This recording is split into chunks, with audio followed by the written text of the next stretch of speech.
We are Arsenal. Wembley bound.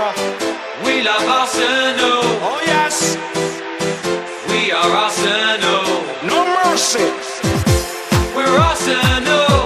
Forever. We are Arsenal. Road to Wembley. We love Arsenal. Oh yes, We are Arsenal. can't stop us. We're Arsenal. Forever. ሰላም እንደምናላችሁልን ክብራና ክብራን የመድፈኞቹ ቤተሰቦች በፕሪማች ሪቪው ተገናኝተናል። በእንግሊዝ ፕሪሚየር ሊግ የስድስተኛ ሳምንት መርሃ ግብር አርሰናል ወደ ሴንት ጄምስ ፓርክ አቅንቶ ከኒውካስል ጋር ጨዋታን ያከናውናል። እሱን ጨዋታ ልንዳስስ ከእናንተ ጋር ተገናኝተናል። ስለምታደምጡና ቆይታችሁን ከኛ ጋር ስለምታደርጉ ከልብ እናመሰግናለን። ስለ ጨዋታው ብዙ ሀሳቦችን ከእናንተ ጋር እንለዋወጣለን። የኦፕታ የጨዋታ ግምት እንዲሁም ደግሞ ፕሪዲክት ላይን አፕ ኤቨሬጅ ኢዜ ገብርኤል ማርቲኔሊ በጨዋታው ሲኖራሉ አይኖሩም ወይስ ደግሞ ሜሪኖ በድጋሚ በትልቅ ጨዋታ ውስጥ የመሰለፍ እድል ይኖረዋል? እሱን እንመለከታለን። በፕሪሚየር ሊግ ውስጥ በጣም አስደናቂ ቁጥር ካላቸው የፊት መስመር ጥራት ካላቸው ቡድኖች አንዱ አርሰናል ነው። አንዳንድ ቁጥሮች እናነሳለን። 5 ድንቅ ክሬቲቭ አማካኞች ባለፈው ውድድር ዓመት በሊግ ውስጥ ነበሩ። ሁለቱ የአርሰናል ናቸው፣ ኢዜ እና ሳካ። ምን አይነት ቁጥሮች አሏቸው? ሳካ በዚህኛው ጨዋታ ላይ ሪከርድ ይኖረዋል። በጣም የሚደንቅ ሪከርድ ማለት ነው። እሱን ሪከርድ አቺቭ ያደርጋል ወይስ አያረጋም? እሱንም እንነጋገራለን። ወደ ሴንት ጄምስ ፓርክ ማቅናት ለአርሰናል ጥሩ አይደለም ወይም ደግሞ መልካም አይደለም። አሁንስ እንዴት ይሆናል? እሱን እንመለከታለን። በሊግ ውስጥ ትንሽ ጎል ካስቆጠሩ ቡድኖች አንዱ ኒውካስል ነው፣ 3 ጎል። ደግሞም ትንሽ ጎል የተቆጠረበት ቡድን ነው ኒውካስል። ሊቨርፑል ብቻ ጎል አስቆጠሩበታል። እዚህ የተከላካይ ስፍራ ውስጥ አርሰናል እንዴት ጎል ያስቆጥራል? እሱን ከታክቲክ አንጻር በጥቂቱ እንመለከታለን ማለት ነው። ብቻ አብራችሁን ቆዩ። በተወዳጁ አርሰናል ኢንፎ ላይ ነው የምትገኙት። እኔን ከኛ ጋር ስትቆዩ ታደምጣላችሁ። እናንተ ደግሞ ሰብስክራይብ አድርጋችሁ አደምጡን። የጨዋታ ግምቶቻችሁን አስቀምጡልን። አርሰናል ከኒውካስል በሴንት ጄምስ ፓርክ ጨዋታውን ማን ያሸንፋል ጻፉልን። እንዲሁም በአርሰናል በኩልስ ጎል ማን ያስቆጥራል? ክሊንሺት ይኖራል አይኖርም? ጻፉልን። እንዲሁም ደግሞ ቪዲዮን ገና ስትጀምሩ ላይክ አድርጋችሁ ድጋፋችሁን ስጡን። ሁሉንም ስለምታደርጉ ከኛ ጋር ቆይታችሁን ስለምታደርጉ ከልብ አመሰግናለሁ። ከመሸጋገሪያ ሙዚቃ በኋላ እመለሳለሁ። ኖርዝ ለንደን ፎርኤቨር ከፍሎ ይደመጣል።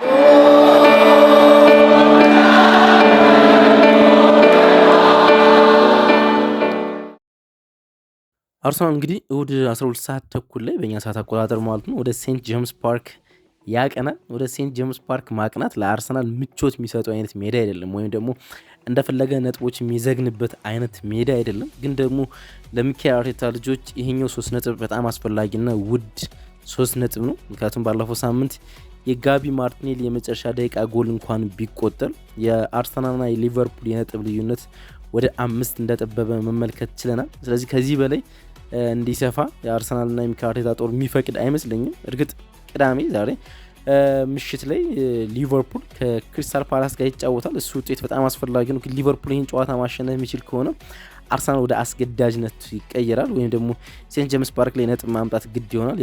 ያ ካልሆነ ግን የነጥብ ልዩነቱ ወደ 8 ይሰፋል። ያ ደግሞ ገና ካሁኑ በስድስተኛ ሳምንት መጥፎ ነው የሚሆነው። ለሊቨርፑል ምቾት የሚሰጥ ጉዞ ነው የሚሆነው። ኒውካስል ያለፉትን 3 የሜዳው ጨዋታዎችን መድፈኞች መርታት ችሏል እና ለአርሰናልና ለሚኬል አርቴታ መጥፎ ነው ስንል በእነዚህ ምክንያቶች ነው። 2 የፕሪሚየር ሊግ ጨዋታዎች፣ 1 የኤፍኤል ወይም ደግሞ የካራባ ካፕ የግማሽ ፍጻሜ ጨዋታዎችን አርሰናል ወደ ሴንት ጄምስ ፓርክ አቅንቶ ማሸነፍ ተስኖታል። ያለፉትን 3 ተከታታይ ጨዋታዎችን ማለት ነው። ግን ደግሞ ነጥቦችን ብቻ አይደለም ማግኘት የተቸገረው፣ ጎል ለማስቆጠርም ፍጹም የሚቸገርበት ሜዳ ሆኗል ሴንት ጄምስ ፓርክ ማለት ነው። እንግዲህ የአርቴታ ቲም ሴሌክሽን ከብዙዎቹ ትችት እየደረሰው ነው የሚገኘው። በተለይ ደግሞ በሊቨርፑል ጨዋታ እንዲሁም በድጋሚ በሲቲ ጨዋታ የተጫዋቾች ምርጫ ላይ ብዙ ኮንዘርቫቲቭ የሆኑ በትልልቅ ጨዋታዎች ውስጥ ተጫዋቾች የሚመርጥበት መንገድ ጥንቃቄን የበዛበት የጨዋታ ፍሪኩዌንሲን የቀነሰ የአርሰናል የማጥቃት እንቅስቃሴ በጣም የገደበ ነው የተባለ ብዙ ትችት እየተነሳበት ይገኛል። የሚኬል አርቴታ የቲም ሴሌክሽን በተለይ ደግሞ በሲቲው ጨዋታ ኤቨሬጅ ኤዜን እና እንዲሁም ደግሞ ቡካዮ ሳካን ከተጠባባቂነት ማንሳት እንደ ሚኬል ሜሪኖ በአማካይ ስፍራ ላይ ማሰለፍ እንዳልኳችሁ ብዙ ትችት ነው ያሰነዘረ። ምክንያቱም የሚገባንን ነጥብ ወይም ደግሞ ከጨዋታው የሚገኝ ነጥብ አልተገኘም በሚል ማለት ነው። ይሄኛው የሴንት ጄምስ ፓርክ ጨዋታ ሌላኛው በብዙ አርሰናል ደጋፊዎች ዘንድ ፍራቻ ወይም ደግሞ ሚኬል አርቴታ ምን አይነት የተጫዋች ሴሌክሽን ይኖረዋል የሚለው ፍራቻ ያመጣ ነው። እንግዲህ ኢዜ የመጀመሪያ 2 የሜዳ የኤምሬትስ ጨዋታዎች ላይ አሲስት ማድረግ ችሏል፣ በኖቲንግሃም ፎረስት ጨዋታ እንዲሁም ደግሞ በሲቲዎች ጨዋታ ማለት ነው። ሴድ ኮላሲኒች ኦገስት እና ሴፕቴምበር 2017 ላይ በሜዳ 2 ተከታታይ ጨዋታዎች የመጀመሪያ ጨዋታዎች ላይ ከሻልካ ከመጣ በኋላ አሲስት ካረገ በኋላ ኤብሬቺ ኤዜ የመጀመሪያው ተጫዋች ሆኗል።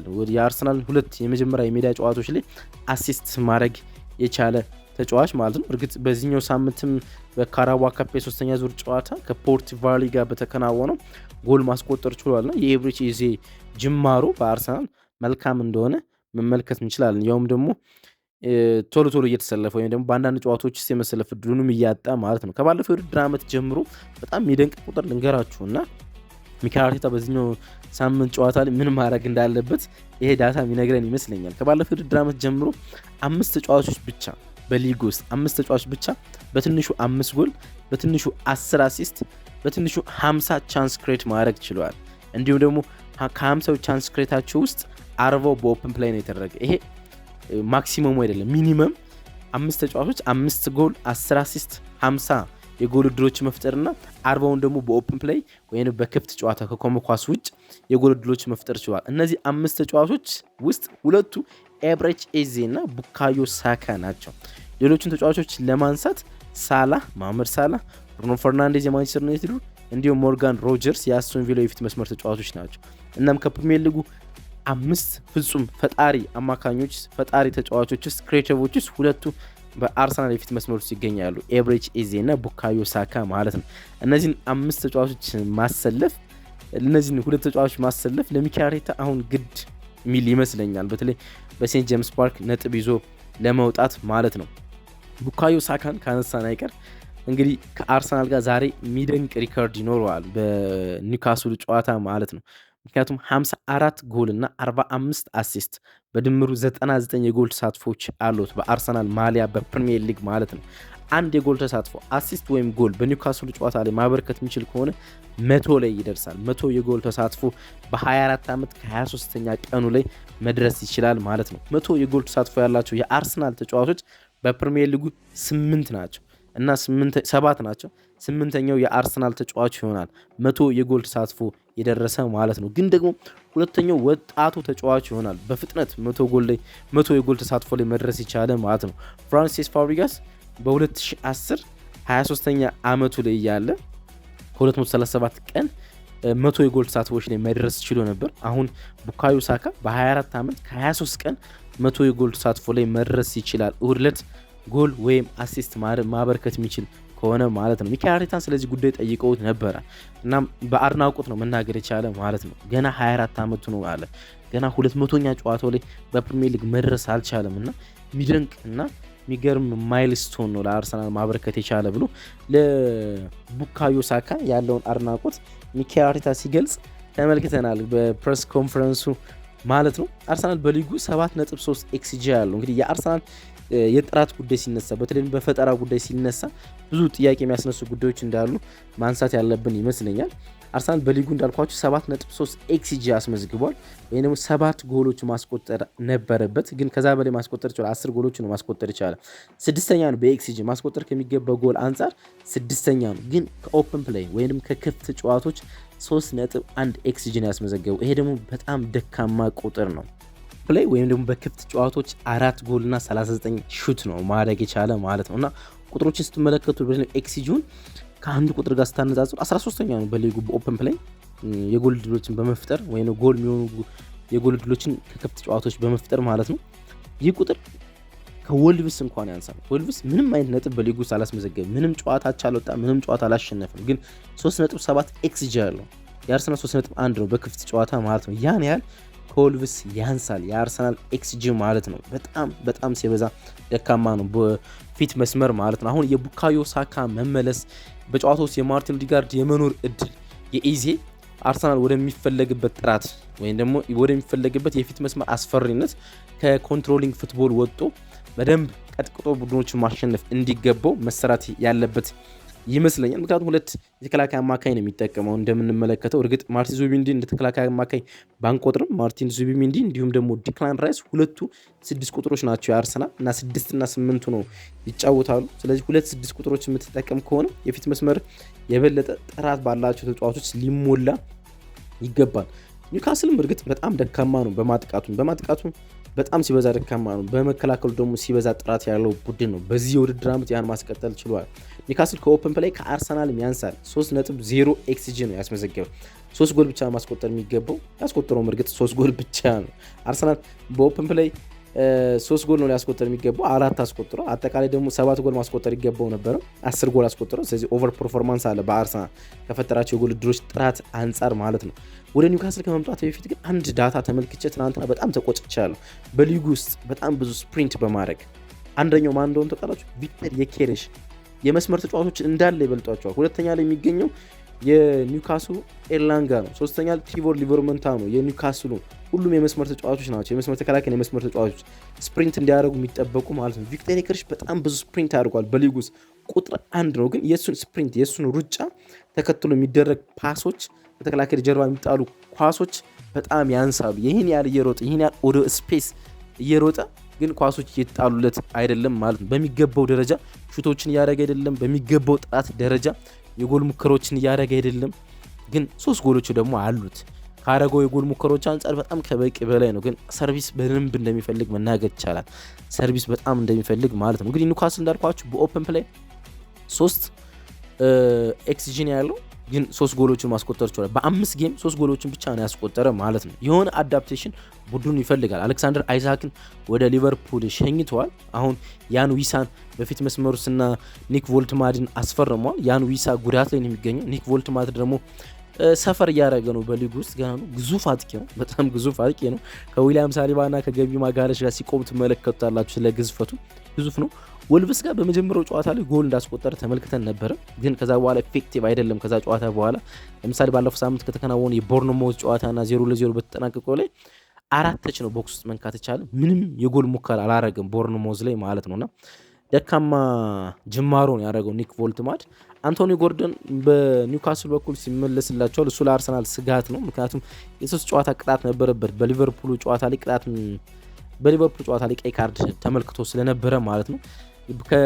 ከኒውካስል ጨዋታዎች ጥራቱን ከጠበቁ የፊት መስመር ተጫዋቾች አንዱ አንቶኒ ጎርደን ነው። ይኸውም 3 ጨዋታ ቅጣት ላይ ሆኖ ምንም ጎል ሳያስቆጥር ብዙ ሹት ያደረገው የፕሪሚየር ሊግ ተጫዋች ነው። ዴቪድ ብሩክስ ጎል ሳያስቆጥር 11 ሹቶችን አድርጓል ለቦርንሞዝ። ከሱ ቆጥሮ 10 ሹት አድርጓል ምንም ጎል ሳያስቆጥር ማለት ነው። እና በሊጉ ብዙ ሹት አድርጎ ምንም ጎል ያላስቆጠረ ተጫዋች ነው። ግን ጥራቱ ከፍ ያለው ነው። ከ2 ዓመት በፊት እናስታውሳለን አይደለም? በጣም ብዙ አነጋጋሪ ቢሆንም በተሸነፍንበት የሴንት ጄምስ ፓርክ ጨዋታ ላይ ሁለተኛውን ጎል ያስቆጠረው አንቶኒ ጎርደን ነበር። ኒውካስል እንደዚህ የፊት መስመሩ ጥራት ቢጎለውም በተለይ በማጥቃት በኩል ውስጥ ጥራት ቢጎለውም ብዙ አዳፕቴሽን ውስጥ እንዳሉ ብዙ ሳይክል ውስጥ እንዳሉ ብንነጋገርም ተከላካይ መስመራቸው ግን በጣም አስደናቂ ነው። በሊጉ ውስጥ ትንሽ ኤክስጂ ፌስ ያደረጉት ናቸው። 2.55 ኤክስጂ ነው ፌስ የተደረገ ወይም ደግሞ ሊቆጠርባቸው የሚገባ ጎል 2.5 ብቻ ነው። ከ3 ያነሰ ጎል ሊቆጠርባቸው ይገባል። ያን ያህል ጠንካራ የተከላካይ መስመር አላቸው። ሁለተኛው እርግጥ በሊጉ ውስጥ ቤስ ዲፌንስ የአርሰናል ነው 3.28 ወይም ደግሞ 3 ጎል ብቻ ሊቆጠርበት ይገባል። እርግጥ የተቆጠረበት 2 ነው። ከኤክስጂውም ያነሰ ጎል ነው የተቆጠረበት። ግን ፌስ ያደረገው ኤክስጂ አርሰናል 3.2 ነው። ኒውካስል ግን ትንሽ ሙከራም የተሞከረባቸው ናቸው። 37 ሙከራ የተሞከረባቸው በሊጉ ውስጥ ቁጥር 1 ናቸው። ትንሽ ሙከራ የተሞከረባቸው ያ ማለት የአማካኝ ስፍራ በጣም ፊዚካል የሆኑ ኢንቴንስ የሆኑ ብዙ ኪሎ ሜትር የሚሮጡ የአማካኝ ስፍራቸው ቶናሊ፣ ብሩኖ ጎማሬሽ፣ ጆኤልተን ያለበት የአማካኝ ስፍራቸው የተከላካይ መስመሩን በደንብ ከበር እንዳረገ የሚያሳይ ይመስለኛል። ኦን ታርጌትም 13 ኦን ታርጌት የተሞከረባቸው በሊጉ 3ኛ ናቸው። በኦን ታርጌት ማለት ነው። ትንሽ ኦን ታርጌት ነው የተሞከረባቸው ማለት ነው። 5 የሊግ ጨዋታ አድርጓል። ጎል ያስቆጠረባቸው ሊቨርፑል ብቻ ነው። እርግጥ ሊቨርፑል 3 ጎል ያስቆጠረባቸው ግን በሊጉ 3 ጎል አስቆጠረው 3 ጎል ነው የተቆጠረባቸው። ሁሉንም ጎል ያስቆጠረባቸው ሊቨርፑል ብቻ ነው።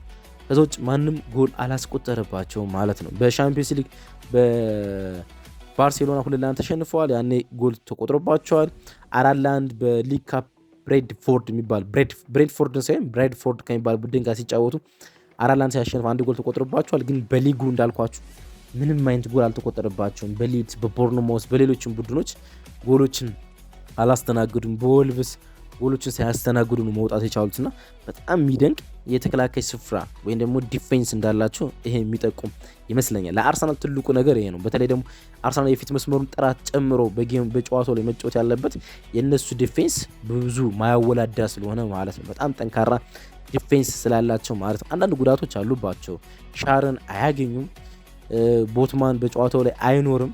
ስለዚህ ጥቂት መሳሳቶች ሊኖሩ ይችላሉ። ግን እንደዛም ሆኖ ግብ ጠባቂያቸው ኒክ ፖፕ ጨምሮ በጣም ጠንካራ የተከላካይ ስፍራ ተጫዋች እንዳላቸው መናገር ይቻላል። የእርስ በርስ ግንኙነታቸውን ጥቂት ለማንሳት በአርቴታ ስር አርሰናል በአርቴታ ስር 4 የሜዳ ጨዋታውን በሁሉም ውድድሮች በኒውካስል ተሸንፏል። 4 የሜዳ ውጭ ጨዋታውን ወይም ደግሞ የሴንት ጄምስ ፓርክ ጨዋታውን ተሸንፏል።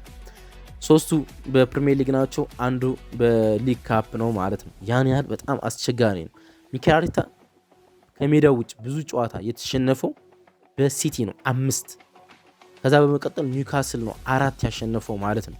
የሚኬል አርቴታ ወረስት ሪከርዶች አሉት በኢትሃድ እና በሴንት ጄምስ ፓርክ ነው 5 በኢትሃድ 4 ደግሞ በሴንት ጄምስ ፓርክ ማለት። ይሄን ነገር ማስተካከል የሚቻልበት ትልቁ አጋጣሚ ይመስለኛል። ሁሉም ቁጥሮች ደግሞ የተመዘገቡት በጣም በሚያበሳጭ ጉዳይ ከ2022 በኋላ ነው። አርሰናል ጥሩ መሆን ከጀመረበት ማለት ነው። 2022 ግንቦት 2022 ታስታውሳላችሁ ብዬ አስባለሁ። አርሰናል 8ኛ ተከታታይ የውድድር ዓመት 8ኛ ደረጃ ካጠናቀቀ በኋላ ለሻምፒዮንስ ሊግ ቦታ መፎካከር ቻለ እና ለሻምፒዮንስ ሊግ ሊደርስ ጫፍ በደረሰበት ጨዋታ ላይ በሴንት ጄምስ ፓርክ በኒውካስል 2-0 ተሸነፈ።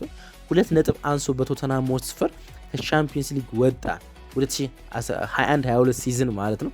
በ2022 የሻምፒዮንስ ተሳታፊ ሳይሆን ቀረ ማለት ነው። ከዛን ጊዜ ጀምሮ በሴንት ጄምስ ፓርክ ኒውካስልን ለማሸነፍ አብዝተን ተቸግረን እንገኛለን ማለት ነው። እርግጥ ከዛ በኋላ ለፕሪሚየር ሊግ ሻምፒዮንነት ተፎካክረናል፣ ግን በጣም ጥራታችን ከፍ ባለበት ዓመት ከኒውካስል ጋር ለመፎካከር ተቸግረናል። ይኸውም የአርቴታ የመጀመሪያ አስቸጋሪ ዓመታቶች ውስጥ ኒውካስልን ያሸንፍ ነበር። እንዳልኳችሁ እንግዲህ 4 ተከታታይ የሜዳ ድል ለማድረግ ደግሞ ኒውካስል ከ1969 በኋላ ጨዋታውን ያደርጋል። በሁሉም ውድድሮች 4 የአዌ ጨዋታዎችን በአርሰናል በኒውካስል ተሸንፏል። 3ቱ በፕሪሚየር ሊግ ናቸው። አሁን ነገ ምሽት 12 ሰዓት ተኩል የሚከናወነው የሴንት ጄምስ ፓርክ ጨዋታ አርሰናል የሚሸንፍ ከሆነ ከ1969 በኋላ 4 ተከታታይ ጨዋታ በሴንት ጄምስ ፓርክ ይሸነፋሉ ማለት ነው። ይሄ መጥፎ ሪከርድ ይሆናል። ግን ደግሞ ለሚኬል አርቴታ አንድ በጣም መልካም ሪከርድ አለ። አርሰናል ያለፉትን የመጨረሻ 16 አዌ ጨዋታዎች ነው ወይም ደግሞ ከሜዳ ውጭ ያደረጋቸውን ጨዋታዎች አንድ ሽንፈት ብቻ ነው ያስተናገደ። አንድ ሽንፈት ብቻ በሊቨርፑል በዶሚኒክ ሶቦዝላይ የዛ ምንም ማድረግ በማንችለው ጎል ማለት ነው። ከዛ ውጭ 8 ጨዋታዎችን አሸንፈው 7ቱን አቻ ወጥቷል ማለት ነው እና ከሜዳ ውጭ የሚኬል አርቴታ ጦር በጣም ጥሩ ሪከርድ እንዳለው ይሄኛው ማሳያ ይመስለኛል። ሪከርዶቹ በጣም ጥሩ ናቸው ከሜዳ ውጭ ማለት ነው። በጨዋታው ውስጥ የሚጠበቁ አሰላለፎች ይኖራሉ። በአርሰናል በኩል ውስጥ እንግዲህ ግብ ጠባቂ ዴቪድ ራያ ነው። በተከላካይ ስፍራው በኩል ውስጥ ሁለቱ ዊንጎች ላይ ሁለቱ የተከላካይ ስፍራው ሪካርዶ ካላፊዮር እና ዩሪያን ቲምበር ይኖራሉ። ሴንተር ባክ ላይ ዊሊ ሳሊባ እና እንዲሁም ደግሞ ጋቢ ማጋልሽ ይሰለፋሉ። በአማካይ ስፍራ ላይ ማርቲን ዙቢሜንዲ እና ዲክላን ራይስ ይኖራሉ። እንዲሁም ከነሱ ፊት ላይ ኤብሬች ኢዜ ይኖራል ተብሎ ይገመታል። ገብርኤል ማርቲኔሊ በግራ በኩል፣ ቡካዮ ሳካ በቀኝ በኩል እንዲሁም ደግሞ የባላንዶር የምርጥ አጥቂ ሽልማትን ያሸነፈው ቪክተር ዮኬሬሽ ደግሞ ከፊት ይኖራል ማለት ነው። የአርሰናል አስተላለፍ እንደዚህ ይሆናል ተብሎ ይጠበቃል።